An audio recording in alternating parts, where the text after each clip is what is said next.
역할을 만드는 사람들. 네, 안녕하세요. 네, 안녕하세요. 한 달 만에 봬요. 진짜 그렇죠. 네, 저 혼자 출연하고 진행했어요. 잘했어. 찾아가는 잘했어. 작품을 했습니다. 잘했어. 힘들었어요. 왜요? 계속 엔질 내가지고. 그래요? 네, 혼자 하니까 어색해서 엔질 내가지고. 편집해서 내야 되는 거 아닙니까 그러면? 안 돼요. 특집폰? 아, 저희 스페셜. 완벽한 방송이라 안 됩니다. 잘 지내셨죠? 어, 한 달, 좀 2주 편하게 지내셨을 것 같아요. 방송이 없어가지고. 방송이 없으니까 편하긴 하더라고요. 그쵸. 진짜. 삶이 여유가 계속 쉬게 있는 할 것 수 있어요? 같아요. 계속. 이제, 괜찮았어요. 아무튼, 괜찮았어요. 네네. 네. 네, 오늘 또 네? 뭐 새로운 뉴스들이 막 나왔어요. 그렇죠. 65세 이상 뭐 노인의 연령에 대해서 뭐 특정한 외래 진료 병원비에 대해서 70세로 상한 조정한다. 그죠. 그 기존에 지금은 65세 이상 어르신들에 대해서 외래 진료비에 대해서 일정 정액으로 적은 금액을 내고 이용하던 서비스가 정부에서는 70세로 상향을 해야 되는지 그런 고려를 하고 있다라고 또 뉴스가 몇 시간 전에 바로 나왔더라고요. 나이를 5살 정도 올려서 한다는 것은 결국 65세나 70세 노인 연령을 올린다는 건데 이게 어떤 내용이 있고 어떤 영향이 있는지를 우리가 좀 들어봐야 되지 않겠습니까? 네, 그래서 특별히 모셨는데 누구요? 모시기가 되게 어려웠어요. 왜요?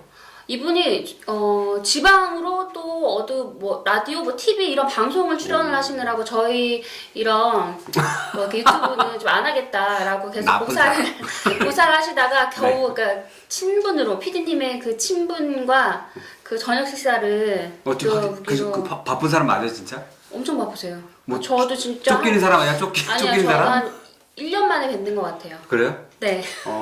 네 알겠습니다. 네, 소개해 주시죠.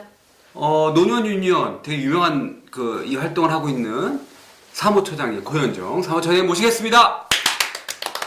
네, 안녕하세요. 네, 빨리 앉아. 안녕하세요.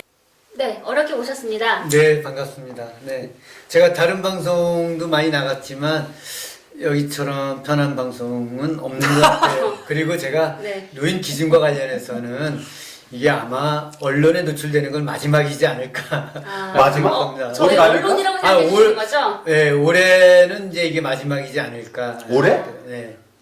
연말쯤 돼 있는 네. 나가는 아마 이제 그런 이게 이제 느낌이에요. 내년에 선거가 있기 때문에 또 선거 국면 들어가면 바쁘다. 이 논의는 네. 거의 되지가 않을 거다. 표를 의식해서 누가 65세에서 69세 이런 분들이 한 218만 명 되는데 네. 그분들 표를 의식해서 누가 이거 뭐 올리자 하겠어요. 불가능한 거죠. 네. 그러니까 지금 시기에 말은 나왔지만 실질적으로 좀만 지나면 노인 연령을 올린다고 하는 것은 그게 쉬운 문제가 정치권에서 네. 대체가 쉽지 않을 것이다. 그렇죠. 이거 어려운 거고, 그리고 이거는 사실은 노인 연령 상향은 아주 이 사회에 큰 변화를 일으키는 건데요. 예를 들어서 박근혜에서 문재인으로 대통령이 바뀌었다. 네. 이것보다 더 큰 사회 변화를 일으키는 거예요. 사실은 네, 박근혜 대통령에서 문재인 대통령이 바뀌었지만 지금 이렇게 체감되는 복지라든가 이런 것들은 네. 아주 크진 않거든요. 근데 이 노인 연령 상향이 되면 이 사회가 굉장히 많이 바뀌어요. 일단 노동 시장에 벌써부터 나오시는 노동시장? 네. 네네. 그다음에 노소득 보장에 대한 네, 네. 이런 것도 있을 거고, 그다음에 그걸로 인한 이 노후의 어떤 생활 패러다임, 네. 디자인 이런 것들이 달라지는 거죠. 그렇기 때문에 이거는 지금 예를 들어서 선거에 보면 그 선거구제 개편 있잖아요. 정당 명부 뭐 비례대표 네네네. 하자 뭐 이런 건데 지금 논의되고 있죠. 거기에 걸맞는 사회 변화를 일으키는 아주 큰 문제이기 때문에 이거는 쉽게 단순히 5살이 아니다. 해결되기 어려운 거예요. 단순히 이게 5살. 대통령을 여당에서 야당 내지는 또 뭐 정의당이 되는 것보다 정의당 후보가 대통령 되는 것보다 더 많은 네. 혁명적인 변화를 일으키는 거기 때문에 네. 질문이 들어가기도 전에 소개하시면서 모든 이슈를 다 말씀을 해주시고 계세요. 방송 접어. 그래서 이제 빨리 가자고. 정리를 빨리 하면 가자고. 최근에 논의되고 있는 게 65세에서 70세로 네. 노인의 연령을 높이자. 네. 근데 왜냐하면 우리나라에서 행정상으로 노인을 65세 이상으로 간주를 하기 때문에 거기에 따른 복지 혜택이나 여러 가지 뭐 연금이나 이런 지원이 있기 때문에 이야기가 있었던 건데요. 그러면 도대체 어떤 일을 하시길래 네. 노년 유니온이란 단체가 어떤 단체시길래 계속 방송을 하고 다니시고 이렇게 이만한 자료를 막 준비해 오셨어요. 이거 다른 자료 아니야? 다른 아니 자료? 물론 이제 자료가 같은 글씨가 거예요, 커요. 제가. 글씨가 네. 커서 영향이 많은데. 그 나도 보이더라고요. 네. 그래서 노년 유니온 네, 어떤 단체인가요? 네, 일단 뭐 노년 유니온은 그 은퇴한 어르신들이 만든 이제 노동조합이에요. 이제 조직 형태가 아주 특수하게 은퇴하신 분들이 어떻게 노동조합으로 모이지? 그럼 교섭은 누구하고 해? 사장은 또 누구야? 이런 이제 궁금증들이 사람들이 있었던 것 같아요. 그것 때문에 이제 화제가 됐고, 근데 실제는 우리 노년 유니온이 노동조합의 역할보다는 뭐 노년 시민단체의 역할을 좀 많이 했고, 그러니까 대표적으로 지금 노인 연령 상향과 관련해서는 모든 노인단체, 모든 노인단체들이 다 찬성하고 있는데 우리 노년 유니온만 반대하고 있기 때문에 또 언론에서도 좀 이렇게 각별하게 네. 그 주장을 좀 듣고 싶고 이래서 아, 좀 많이 했던 것 같아요. 노년 유니온 빼고 뭐 예를 들어 대한노인회라든가 대한노인의 뭐 은퇴자 협회, 뭐 하여튼 이런 분에서는 다 노인 찬성. 연령을 노인복지단체 이런 데 대부분 다 70세로 올리고 찬성하시는 거예요? 그렇죠. 뭐 70세 뭐 이것보다는 뭐 일단 65세보다는 높아져야 된다. 상향하자? 네, 그걸 또 상향하는 방식도 뭐 2년에 1세든 뭐 4년에 1세든 뭐 점진적으로 하든 어쨌든 지금 65세 노인은 너무 젊다.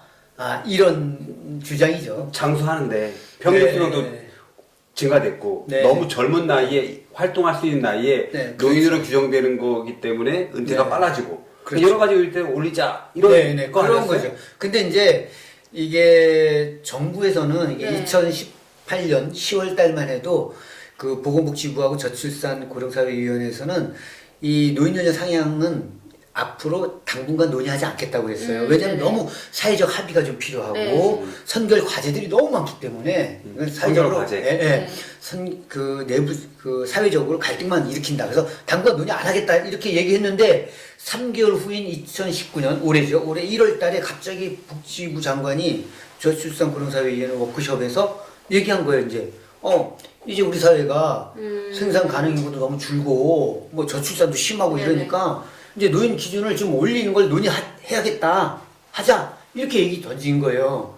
그러면 3개월 전에 안 하겠다고 했는데 3개월 후에 다시 하겠다고 한 거는 이 3개월 사이에 어떤 일이 벌어졌느냐. 이게 이제 중요한 거거든요. 어떤 일이 벌어졌어요? 3개월 사이에 바로 이런 통계들이 나온 거예요. 뭐냐면 일단 청년 실업자가 123만 명, 실업자가 123만 명에서 역대 그러니까 19년 만에 그러니까 2003년도에 통계를 처음 이제 실업 통계를 냈는데 19년 10몇 년 만에 최악의 상황에 몰린 거예요. 그다음에 또 그 소득 하위 20% 이분들이 가구가 한 123만 원을 월에 벌었어요. 근데 상위 소득 20% 이분들은 923만 원을 버는 거예요. 가구가. 이게 차이가 너무 많잖아요. 많고 근데 더 중요한 거는 이 923만 원 벌었던 이 상위 20%의 가구들은 소득이 전년 대비해서 7.7% 그러니까 10% 정도, 10% 정도 오른 거고, 하위소득 20% 있는 이 가구들은 오히려 17.7%가 다운된 거예요. 그렇기 때문에 격차가 너무 심해졌다. 그러니까 이제 문재인 정부에서는 소득주도 그 성장을 해야 되는데, 빈부격차가 심해졌죠. 못 사는 사람 더 못 살아졌고, 잘 사는 사람은 더 잘 살죠. 그 다음에 실업자 너무 많죠. 이러니까, 이거 안 되겠다. 뭔가 좀 이렇게, 뭔가 해야 되지 않냐. 하니까, 복지부에서 이제 우리 대통령의 뜻도 있고 하니까 그러면 노인 연령을 올리면 생산 인구가 생산 가능 인구가 늘어나지 않겠느냐. 그게 한 400만 명 늘어난다 이거예요. 400만 명 늘어나니까 그러면 우리 사회가 생산 가능 인구가 늘어나니까 소득도 늘어날 거고 그럼 빈부격차도 줄어들 거 아니냐. 이제 이렇게 주장을 하게 된 거죠. 엄청나게 이상한 논리인데요. 네. 근데 이게 아시다시피 네. 이거 확실한 거예요? 네. 이거 너무 황당한 논리잖아. 아니 왜 계속 노인 연구 소득차 네. 얘기를 하시길래 그게 과연 노인과 무슨 상관이 있지 제가 계속 생각을 하고 있었어요. 왜냐하면 지금 뭐 공무원 연령이든 그렇고 일반적인 어떤 기업의 그 정년 퇴임 연령이 65세 미만이란 말이에요. 그렇죠. 네. 근데 네, 맞아요. 그래서 그러니까 이게 사실은 연령만 네. 생산 가능 인구가 이제 15세에서 64세인데 그럼 실업률은 더 올라가지 않나요? 생산 가능 연령을 너무 높이면 그러니까 복지부에서는 이런 거예요. 생산 가능 인구 늘면 당연히 생산 가능 인구가 이 사람들은 취업됐다 이렇게 보는 거죠. 그러니까 일자리가 연령만 올려놓으면 일자리가 저절로 생기는 걸로 이제 가정을 하는 거예요, 이게. 그러니까 잘못된 거고.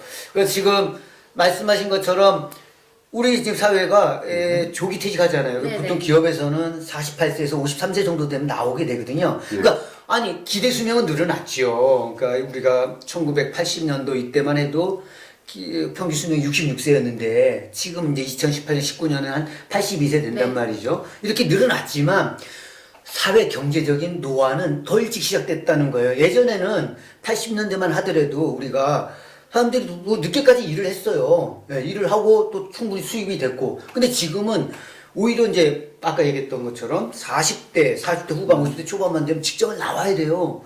나오면 이분들이 할 게 없잖아요. 그럼 퇴직금 받은 거 갖고 뭐 커피숍, 치킨집 뭐 이런 거 해요.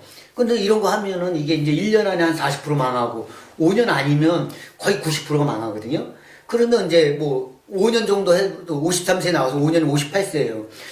이분들이 그러면 이제 퇴직금도 다 소진하고 뭐 할 수 있는 일자리도 없는 거예요. 그래서 연금을 좀 받으면 네. 이분들이 좀 나은데 이제 그래서 한 7년을 버티면서 65세 돼서 기초연금 받고 노인 일자리 좀 사업도 좀 하고 하면 한 5, 60만 원 수입이 생길 텐데 그게 이제 또 5년으로 늦춰지는 거잖아요. 늦춰지면 이분들이 생계가 굉장히 그러니까 실제적으로 연령이 올라가면 그나마 이제 약간의 가능성이 있는 현재 지원할 수 있는 연령이 올라가기 때문에 오히려 이제 형편이 안 좋은 분들에게는 더 안 좋은 상황에 놓일 수 있다. 그렇죠. 근데 이제 이런 얘기를 이제 지금 여러분께서는 유동호, 양혜정과 복지 국가를 만드는 사람들 시즌2 보이는 라디오를 보고 계십니다. 우리 그 보건사회연구원에 있는 연구원 그 박사분은 이제 저랑 토론하면서 얘기하는 게 우리나라 노인 빈곤율이 너무 이제 과대포장됐다 이렇게 얘기하는 거예요. 그래서 우리가 49.6, 네네. 뭐 43점 몇 프로 막 이렇게 네네. 하는데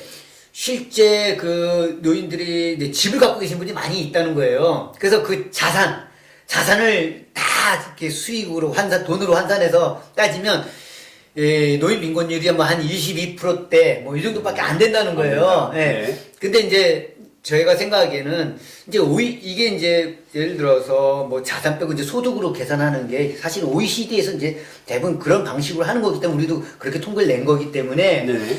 그러니까 그게 뭐 아주 뭐 빈곤율의 척도에 있어서 이게 잘못된 건 아니다 이런 거 하나 있고 그다음에 노인분들이 이제 주거 비율이 자가 비율이 한 70% 돼요. 70% 되지만 이 주거 비용 알잖아요. 이 주거 네. 우리 평생 살면서 집 하나 장만 이 집이라는 게 결국 내가 일을 하고 어떤 휴식의 공간 그리고 거기에 나만 휴식하는 게 아니라 자식들 모든 사람이 쉬는 공간이잖아요. 네네. 그렇기 때문에 이거를 갖다가 집이 있다고 해서 집이 있으니까 너 재산 있는 거 아니야. 그러니까 예를 들어서 아파트 한 채만 있어요. 25평짜리 서울에서. 네네. 그럼 그게 한 3억 가잖아요. 네네. 3억 있다고 그 돈이 있다고 해서 그거 주택 모기로 해서 돈 좀 얼마씩 받지. 왜 가난하다고 그러냐? 왜 돈 없다고 그러냐? 네네. 이런 얘기하고 똑같아요. 근데 사람들이 이 우리나라 정서상 네네. 이 집이라는 게 그런 거잖아요. 우리 휴식의 공간, 그다음에 네.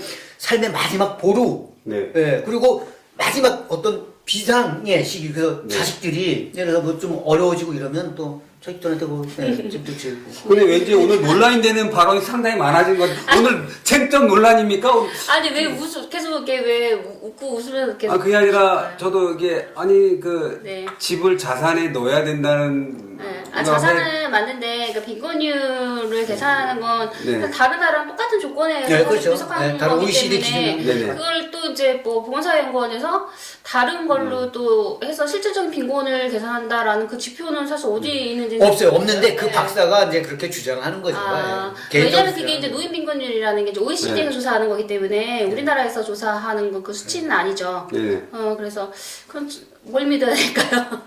근데 이제 그렇게 이제 지금, 그러니까 예를 들어서 우리가 이제 연령을 상향하면 노인 빈곤이 더 심해진다. 네. 더 심해서 자살 대란이 일어난다. 라고 하니까 그 반박하는 논리로 우리나라 빈곤 심하지 않다. 이런 거고. 근데 그러면서 국가 재정이 많이 들어가는데 이거 어떻게 다 감당하냐 이제 이런 얘기 하거든요. 근데 이제 우리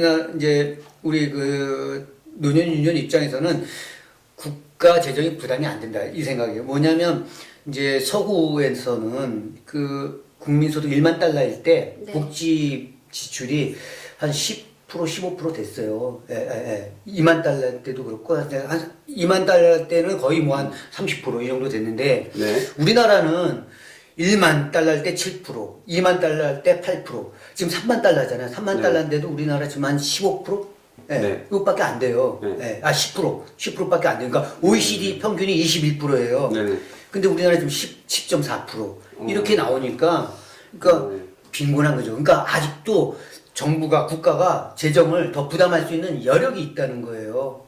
재정 부담 네, 여력이 있다는 건 동의하는데 오늘 제가 뭐 상대편에 좀 반박하려고 한 건 아닌데 대한민국 조세하면서 국방비 부담이 크고 그냥 통으로 그 상황을 놓지 않고 퍼센트를 따지면 왠지 이거 댓글 오늘 되게 강하겠는데 왠지 느낌이고 하여튼 뭐 그래요. 일단 여러 가지 위해서 지금 현재 그 올리면 안 된다. 라는 거잖아요 지금. 네, 그리고 일단 네.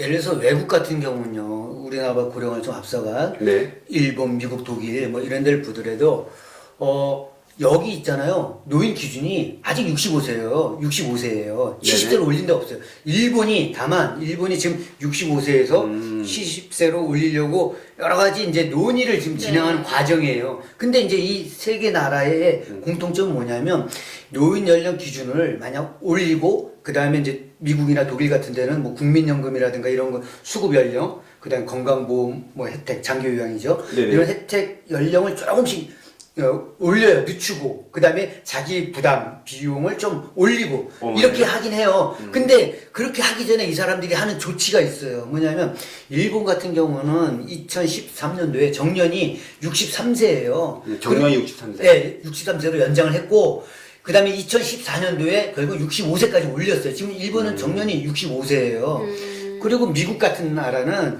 정년이 있잖아요. 1986년 이때 정년 자체가 아예 폐지됐어요. 폐지됐고 독일도 2000년도 후반에 정년이 폐지되면서 독일은 어떠면 연령에 따른 노동 그 제한하는 이런 규정들이 있는데 이런 것들 다 철폐했어요. 철폐하고 이 세 개 나라의 이제 사례에서 보면 결국은 이 일자리를 늘리기 위해서 네. 하다 보니까 이제 단기 그 일자리 있잖아요. 이런 시간제나, 파트타임, 네. 이런 것도 많이 늘렸어요. 네. 많이 늘렸는데 이 사람들의 권리 보호를 위한 여러 가지 장치를 하고 있고 정년제는 무조건 거의 폐지나 연장 기본적으로. 그러니까 노동시장이 이렇게 정비를 먼저 해놓고 네네. 연령 기준을 이야기했던 거예요. 근데 우리는 이런 조치는 취하지 않고 네네. 노인 연령 뭐 지하철 무료 승차 그 적자의 큰 주범이 노인 무료 승차다. 그 기초연금 재원 막 400조씩 들어가는데 이거 감당 못한다. 노인구 늘어나면. 네. 그러니까 이 재정 절약적 관점에서 자꾸 제기를 하고 하니까 이게 뭐 논의가 진전이 안 되는 거예요. 오늘 방송 나가면 되게 뜨거운 논란이 많을 것 같은데요? 아니 뭐 별로 그러진 않을 것 같은데 전. 그래요? 네. 왜냐면 정년을 우리가 올리자고 하면 네. 청년 실업에 대한 대체를 상당히 바라보는 관점이 있는데 네. 그 네. 논란이 있을 것 같은데 이거? 아니 그러진 않아요. 이게 뭐냐면 지금 이게 청년이 우선이냐 노인이 우선이냐 이 문제는 아니거든요. 네네. 근데 자꾸 그렇게 몰아가는 것 같아요. 아, 그 그래요? 여론이나 이런 것들이 그러니까 언론이나 네. 그 정부나 몰아가는 것 같아요. 왜냐하면 사실 인권이나 사람이 가져가야 되는 기본적인 어떤 삶의 조건들은 누구께 높아진다고 해서 누구 거를 축소하는 방향으로 가서는 안 되고 다 같이 늘어나야 되는 방향으로 가야 되는데 네네. 지금 그런 우리가 돈이 없다. 나라가 지금 어렵다. 그러니까 우리 파이는 요만한 거니까 너네끼리 찢어 먹어야 되는데 지금 노인이 먼저 청년이 먼저냐 그래서 좀 국민들이 싸우게 하는 거지. 이거는 좀 다른 아니 관점으로 이것도 해야 될것 같아요. 이제 예를 들어서 이게 이제 쉽게 얘기하면 이제 노동 총량설이거든요. 노동 총량설 해갖고 네네. 그러니까 노년에 뭐 일자리가 많이 그치, 늘어나면 저- 청년이 저- 줄고 예, 예. 청년이 그런 노인이 개발하는 준다 거죠. 이런 건데 네. 그래서 이런 것들을 실험을 해봤어요. 영국에서 1977년도부터 해서 88년 11년 동안 그 실험을 해본 그때 영국이 청년 실업이 좀 높았어요. 높으니까 이제 이 노년층에 있는 사람들 중고령자층을 일찍 퇴직시킨 거예요. 네, 그래서 여성은 59세, 네. 남성은 뭐 60 몇 세 초반에 퇴직을 시켰어요. 그래서 11년 동안 실업을 이제 하면 이제 청년 실업이 줄어들어야 되잖아요. 조기 퇴직 시켰으니까. 네네. 네, 일자리에서 졸업시켰으니까. 네네. 근데 실업률에 변화가 없었던 거예요. 그 11년의 경험을 통해서. 그래서, 이 노동 총량설이라고 하는 것은 근거가 없다. 그리고 영국의 실험 그 이후에 OECD나 우리나라에서도 여러 가지 이제 조사를 했지만, 노동 총량설이라는 건 근거가 없다. 왜냐하면 이 사회 경제적인 것들, 그다음 제도 문화적인 것들, 이런 아주 역동적인 것에 의해서 이 총량이라는 건 변하는 거지, 이 총량이 딱 그 사회에 딱 정해져 있는 건 아니다. 이래서 지금은 OECD도 이 노동 총량설에 대해서는 네. 근거 없는 거다, 이런 것들이 다 계속 발표가 되고 있어요. 근데 우리나라는 아직도 노동시장까지 네. 논의가 이루어지지 않고 있는 것 같아요. 그 연령, 노인의 연령. 아까 그렇죠. 뭐 근데 청년 실업 문제나 이런 것들 다 말씀해 주시긴 했는데, 사실 그 우리가 변함없이 계속 1위 하고 있는 거는 노인 빈곤율과 노인 자살률이거든요. 네. 근데 네네. 노인 자살률 그런 통계들은 왜 이렇게 다뤄지지 않고, 노인 자살률의 가장 큰 원인 중에 하나가 빈곤과 질병이거든요. 네. 그렇죠. 근데 지금 노인이 70세로 올라가면 건강보험 혜택이나 뭐 최근에 늘어나고 있는 뭐 임플란트나 뭐 여러 가지 뭐 그런 것들도 네. 다 하고, 장기요양 아까 말씀하셨듯이 그쵸. 그것도 당연히 올라가야 되는 거고, 그래서 엄청나게 많은 것들이 좀 복합적으로 되어 있어서. 네, 맞아요. 그리고 전에 제가 조사한 게 그 노인 여가에서 우리나라 노인들이 여가라고 하기도 어려운 게 1위가 TV고 2위가 라디오고 뭐 이런 거였어요, 진짜. 여가 거리가 없는 거예요. 그러니까 금전적이나 뭐 이런 여유들이 좀 없으시다 보니까 삶이 그쵸. 자체가 네. 삶의 질이 정말 이렇게 확 낮아지는. 그런데도 이제 그 찬성하는 입장에서는 어떤 이제 논리적 근거를 드냐면, 노인 당사자들이라든가 네. 뭐 사회 환경적으로 봤을 때, 자, 여론조사 돌려봐라. 돌렸더니 그러니까 노인 당사자의 뭐 네. 심지어는 이제 2017년 실태조사에 보면 한 82% 노인들이 연령 뭐 70세 이상으로 다 찬성한다, 이렇게 나오고, 그다음에 그 리얼미터 여론조사에도 보면 1월 달이죠. 그때도 55%가 찬성이 나왔어요. 연령 올리는 거. 봐라, 이렇게 찬성이 많이 나오니까 올려야 되는 거 아니야, 이런 거거든요. 근데 이제 그 여론조사라는 건 누군가가 묻고 누군가가 대답을 네네. 한 거잖아요. 그럼 어떻게 물었느냐, 이게 중요하거든요. 그러니까 예를 들어서 제가 그 기초연금 수급 연령을 네. 5년 후로 늦추는 것에 대해서 찬성하십니까? 아마 이렇게 질문을 던졌으면 오히려 반대 수치가 나왔을 거예요. 반대하는 비율이 더 높이 나왔겠죠. 네. 근데 사람이 그렇잖아요. 우리 유동호, 우리 양혜정 그 두 MC한테 네네. 학생 이러면 기분이 좋잖아요. 안 기분이 안 좋아요. 저는 반박하고 나온 건 아닌데, 요즘 설문지를 무조건 네. 다 공부하게 돼 있고 네. 하기 때문에 그렇게 단순하게 돼 있지 않고, 제가 왜 오늘 이메일하냐면 실제로 오늘 여론조사가 나왔어요. 네. 70세로 올리는 거에 대해서 78%가 찬성했어요. 그러니까요. 근데 희한하게 뭐냐면 연령대가 다른 어때요? 거는 50이 안 되는데, 아니, 연령대. 연령 전 연령대. 전체 국민 예, 예, 전체로 예. 봤을 때. 예. 그래서 제가 얘기한 건 네. 그래요. 수급 연령, 네. 기초연금 수급 연령 5년으로 늦추면 그 찬성하냐 반대하냐, 그걸 이제 노인 대상 물어보면 네. 완전히 바뀐다는 거예요. 지금 여러분께서는 유동호, 양혜정과 복지 국가를 만드는 사람들 시즌2 보이는 라디오를 보고 계십니다. 지금 우리나라가 최근에 언론에 그 장관님의 네네. 그 영향인지는 모르겠지만 네. 엄청나게 그 노인에 대한 그 공포를 막 조장하고 있다는 느낌이 저는 되게 강하게 많이 들어요. 네. 나쁜 사람 아니에요. 제가 아니야, 그게 이런 아니고, 의견이 있다. 저는 이렇게 저는 엄청 저 사육지사이기 때문에. 네네. 아니, 네. 일단 여러 가지 네네. 우리가 그 내용이 있고 저거 했는데, 오늘 또 중요한 또 뉴스가 하나 또 있었어요. 이거 방송에 촬영하는 날에 뭐였냐면, 우리나라 65세 이상, 그러니까 쉽게 말하면 현재 노인이라고 하는 분이 전체 인구의 15%를 돌파했습니다. 고령사회가 됐다는 거예요. 2017년 11월인가요? 그때가 네, 그 14.2%. 고령 14.2%에서 이제 네네. 고령 사회로 진입을 네. 했는데, 물론 그런 건 있어. 세계에서 뭐 유례를 찾아보지 못할 정도로 속도가 급속하게 빠르게 하고 있어요. 뭐 흔히 비교되는 그 어디죠? 일본. 독일이나 뭐 네. 일본보다 훨씬 더 빨리 20년 진행하고 빨리. 있다. 일본하고 게임이 안 하고 되는 있죠. 거지. 제가 볼 근데- 때는 이건 일본 게임이 안 돼. 네, 근데 아까 이제 나이 제가 아까 학생이라 부르면 기분 좋지 않냐, 그거하고 그 복지 정책하고는 좀 네네. 그러니까 유엔에서 네. 2015년도에 그 연령 기준을 발표한 게 있어요. 그게 뭐냐면 0세에서 17세는 그 미성년, 18세에서 65세가 청년, 66세에서 79세가 중년, 80에서 99세가 노년, 100세 이후는 장수사회, 이렇게 했거든요. 그러면 그 18세에서 65세 청년이라고 하는데, 네네. 그거 기분은 좋죠. 그 65세 당사자들이 하면 유엔에서도 날 청년을 부르는 기분은 좋지만, 네네. 기분 좋다고 해서 그 사람들이 받고 있던 복지 혜택들을 네네. 박탈한다고 하면 이건 아니잖아요. 그러니까 이렇게 그러니까 기준에서 이렇게 불려지는 것들, 이제 사회 문화적으로 불려지는 것과 이 사회 복지 정책, 사회 정책은 좀 분리해서 이렇게 볼 필요가 있는 거죠. 그게 위험성이 저는 계속 아까 위험하다고 좀 느껴진다는 부분이 네. 물론 제가 뭐 시간이 더 지난다고 해도 노인의 연령을 조정 가능하다고 저는 생각을 해요. 지금 네, 상황에서는 건강하지 못한 상황에서 되게 논의가 되고 있다.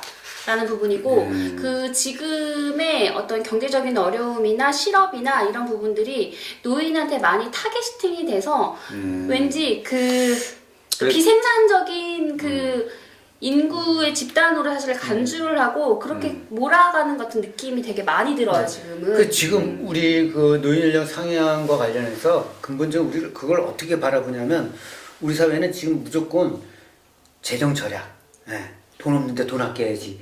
이런 식의 이제 접근이에요. 접근이다 보니까 그냥 뭐 아까 얘기했던 노동시장을 정비한다거나 노소득 보장 체계를 뭐 또 이렇게 다듬는다거나 이런 게 없는 거예요. 그냥 돈을 아껴야 되니까 일단 기준만 올리자 뭐 이런 거거든요. 근데 이제 대부분 이제 그 고령화를 먼저 앞서간 선진국도 그렇고 학계에서도 이야기하는 것들은 그 어떤 재정 절약적 관점보다는 연령 통합적 그다음에 사회 통합적인 관점으로 이렇게 좀 봐야 되지 않냐. 그러니까 지금 사실은 노인에 대한 혐오 있는 거잖아요. 네, 네. 예. 그다음에 연령에 의한 차별이 있는 거잖아요. 그래서 뭐 근로기준법에도 55세 이상 되는 분들에게는 2년 이상 근무해도 무기계약직 전환 의무가 없는 거고. 예. 뭐 이런 건 그러니까 이게 다 연령에 대한 차별, 또 연령에 따른 규범 그것들이 있으니까 결국은 이제 정년제 폐지. 정년제 연장, 그러니까 정년 폐지죠. 폐지는 결국은 이것은 연령에 의한 구분을 없애는 거예요. 그리고 이제 사회복지적 관점으로 봤을 때도 이게 이제 연령의 생애 맞춤형 복지 뭐 이런 우리가 그게 하면 되게 좋은 것 같잖아요. 근데 그게 좋은 게 아니라 제가 보기에는 아니 내가 청년이지만 노년에 못지 않은 여러 가지 의료적인 도움이라든가 다른 생활상의 도움이 필요한 사람이 있어요. 그렇지만 또 어떤 분은 노년이지만 청년 못지않은 활동력을 통해서 복지가 많이 필요한 사람이 필요하지 않은 부분도 있거든요. 그러니까 결국은 복지는 생애 맞춤형 복지가 아니라 개인의 욕구에 의한 복지 제공 이게 돼야 된다는 거죠. 그게 안 되면 이 사회는 이거 연령에 의한 계속 차별이 존재할 거고 결국은 연령 상향도 이 연령의 차별을 계속 가져갈 거냐 아니면 이것들을 어떻게 사회 통합적으로 좀 뭔가 할 거냐 이런 이제 이 철학적인 것도 있다고 봐요. 네. 오늘 상당히 뜨겁게 네. 달리다 보니까 시간이 네. 상당히 많이 지나가고 있는데 네. 이게 지금 말하다 보니까 언젠가는 다시 한번 또 심도 있게 얘기를 안 할 수 없는 문제구나. 네, 또 되겠죠. 이제 뭐 TFT 뭐 꾸려서 뭐 한다고. 왜냐면 찬성 측에서는 아주 일반적으로 뭐 우리가 수명이 계속 지나가는데 연령은 너무 묶어놓고 있는 것이 너무 좀 그렇지 않느냐. 네. 그리고 생산할 수 있는 충분히 활동할 수 있는데 그 사람이 가장 전성기 때 너무 일찍 가는 거 아니냐 그런 면도 있는 것도 있어서. 그러니까 이게 노인 연령 기준이 결국은 또 이게 저출산하고도 연결되는 거잖아요. 근데 저출산의 문제는 결국은 여성들의 이제 사회 진출이 이제 많아지면서 사회적인 문화라든가 패러다임이 바뀐 거예요. 노동시장에 대한 패러다임. 근데 우리나라는 실제 여성들이 사회 진출해도 이게 어려운 게 뭐냐면 남자들이 뭔가 육아휴직이라든가 뭐 이런 것 좀 쓰고 가사 일을 좀 같이 돌봐야 되는데 그게 안 되는 거예요. 노동시장이. 그러니까 이런 문제가 또 있거든요. 그래서 저는 이게 일 가정 양립. 그러니까 이게 노인 연령 상황 기준 또 이런 것 여성의 여러 가지 사회 진출하고도 또 맞닿아 있는 거예요. 그렇기 때문에 이게 너무나 많은 문제들하고 연결되어 있고 그러면서 이제 저는 이제 이런 고민을 해요. 최근에는 과연 우리가 저출산을 이제 고민이냐, 저출산이 문제냐? 저는 저출산 문제 아니라고 봐요. 오늘 뭐 많은 얘기 갑자기 오늘 오늘 무슨 그게 아니라 이거 오늘 방송 이거 접어야 되는 겁니까? 하여튼 뭐 놀라야 되고 의견 있으시니까 당연히 된 것 같아요. 아니, 저출산 돼야 이게 사람이 노동력 귀한 줄 알아야 사람들이 기업에서 갑질 안 할 거고 그 다음에 뭐 이제 AI 기능이 이제 이렇게 인공지능 하다 보면 그 로봇셀을 통해서 사람들한테 배당해주면 그래서 이제 자기가 할 수 있는 것들을 하고 그 다음에 꼴찌들도 대학 갈 수 있고 얼마나 좋아요. 그 다음에 이런 교육도 1:1 학교 수업 되고 그래요? 그 노동시장이 네. 진짜 친노동자적인 환경으로 바뀌는 거예요, 저출산이면. 지금 우리나라 인구가 너무 많아요, 5천만 명이면. 제 생각에는 한 2,900만 명 정도 돼요. 아니 저출산이 문제는 아니라면서 갑자기 그 인구론이 생각이 나는 거예요. 너무 많아 우리는. 내가 볼 때는 그 뒷부분만 안 했으면 앞부분이 더 신빙성이 있을 것 같은데 왠지 이것만 해가지고 좀 더 앞에 주장이 좀 흔들릴 것 같은 느낌이 살짝 들어요. 걱정이 됩니다. 아니, 이거 하다 보니까 이게, 그래서 제가 얘기하는 거는 노인연령 상향 기준은 노동시장 정비, 노소득 문제, 그 다음에 이후에 노년의 삶, 패러다임, 그 다음에 여성의 어떤 일가정 양립의 문제, 이런 게 다 연결된 거기 때문에 이것들이 먼저 예를 들어서 노동부, 여성가족부, 뭐 보건복지부에서 나름대로의 로드맵을 정해서 우리는 사회가 이런 변화가 있으니까 이렇게 하겠다라는 로드맵을 내놓은 상태에서 그 로드맵을 다 모아서 자, 이쯤 됐으니까 우리가 제도적으로 문화적으로 이렇게 좀 바뀌었으니까 이제는 노인 연령 기준을 상향하자, 이렇게 내놓으면 된다는 거예요. 근데 지금은 그런 선결적인 조치 없이 그냥 연령 기준을 해보자. 돈이 없다. 돈이 너무 많이 들어간다. 노인들한테 돈 없다. 그러니까 일단 기준 올리자. 이렇게 이제 문제가 천박하게 되니까 지금 이게 처음 얘기된 게 뭐 2012년도 중장기 전략 보고서에서 나온 건데 한 7년 동안 해도 아무 진전이 없었던 거예요. 진전 없었던 얘기를 계속 되돌이표하는 거예요. 지금. 아무튼 네네. 시간이 다 된 것 같아요. 네. 뭐 이렇게 뭐 혼자 다 하셔가지고 많은 이야기를 주셔서 제가 뭐 무슨 말하는지도 모르겠어요. 뭐좀 정신이 없어요. 뭐 오늘 하여튼 그 나이 올라가 그 뭐 참 노년위원 활동 그래도 좀이라도 네. 아니 아까 잠깐 언급은 하셨어요. 그럼 하지 마. 그리고 끝날 때가 다 됐으니까 마지막으로 하고 싶은 말씀. 오늘 논란 많이 던지고 가시는 것 같아요. 일부러 막 클래스 높이려고 하는 거 아니 아니죠? 이제 뭐 마지막 방송이라고 하셨으니 마지막 사실은 관련해서 좀 진짜 마지막 될 것 같아. 이거 내가 볼 때니까 마지막 될 것 같아. 좀 더 뭐 핵심 아주 뭐 논쟁적인 걸 뭐 제기하는 것보단 아주 구체적으로 저는 그 노인 연령 상향과 관련해서는 세 가지 접근법이 있다고 봐요. 첫 번째는 이제 이 점진적인 접근. 점진적으로 해라. 노인 규모나 이런 거에 따라서 돈이 많이 들어간 기초연금이나 국민연금 이 연령 수급 나이를 좀 올리는 거, 이런 이제 점진적인 접근 방식이 있고, 두 번째는 탄력적인 접근 방식. 탄력적인 거라는 거는 그 노인 개개인의 어떤 이제 신체 상황이라든가 이런 거에 따라서 좀 이렇게 연령을 조정하는 거예요. 그래서 뭐 노인 일자리라든가 이런 것들은 좀 하고, 그다음 세 번째는 그러니까 저는 이제 연령 폐지, 폐지적인 관점, 사회 통합적인 어떤 이런 정년 폐지요?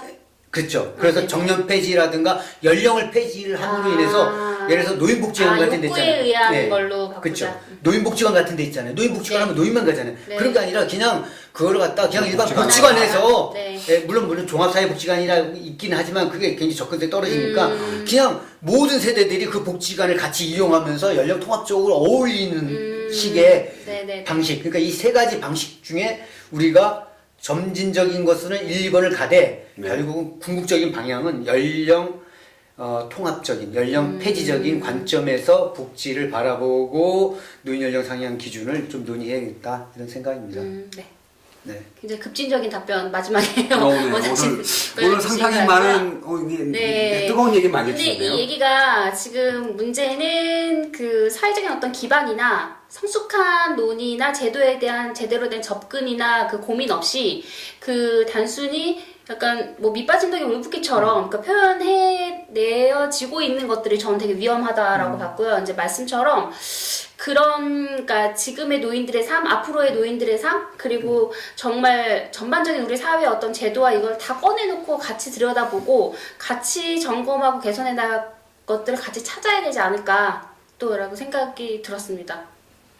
이제 지저 이제 끝날 때가 된 것 같습니다. 많은 얘기 주셨고 결론은 뭐 보시는 청취자나 시청자 분께서 많이 판단하시겠지만 그래도 이제 복지란 분야가 어느 분야만 존재했었고 유기적으로 연결돼 있다는 얘기를 많이 느꼈고요.